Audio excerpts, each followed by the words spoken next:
রাব্বি, আজ তো ঈদের তৃতীয় দিন, বাড়ি ফেরা এবং ঢাকা ছেড়ে যাওয়া নগরবাসীর খবরাখবর জানাবেন। বাড়ি ফেরার চাপ খুব কম। সকাল থেকে যে কটি ট্রেন এসেছে আসলে ওইরকম চাপ কিন্তু এখনো চোখে পড়েনি।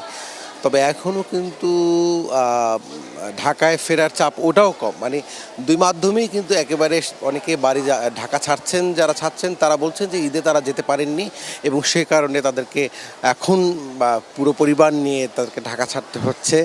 আর অনেকে আবার ঢাকায় ফিরছেন, যেহেতু আপনি জানেন যে সোমবার থেকে কিন্তু সরকারি বেসরকারি সব ধরনের প্রতিষ্ঠান, অফিস, আদালত সব কিছু কিন্তু চালু হবে এবং সে কারণে অনেকে কিন্তু একটু আগে ভাগে, যাতে শেষ মুহূর্তে এক ধরনের বিশৃঙ্খল পরিবেশ তৈরি হয়, আসতেও কষ্ট হয়, সেই কষ্টটা যেন না পোহাতে হয়, সে কারণে অনেকে আগেভাগে কিন্তু ঢাকার পথ ধরেছে। এবং দেখেছি সকালবেলা কমলাপুরে যে কটি ট্রেন এসেছে মোটামুটি যাত্রী মোটামুটি ফুল করেই কিন্তু ট্রেনগুলো ঢাকায় এসেছে।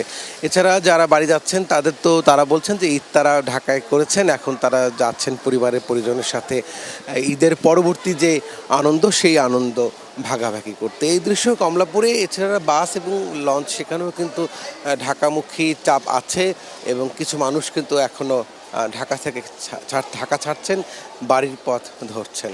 দেবাশিস। ধন্যবাদ রাব্বি, যুক্ত হবার জন্য।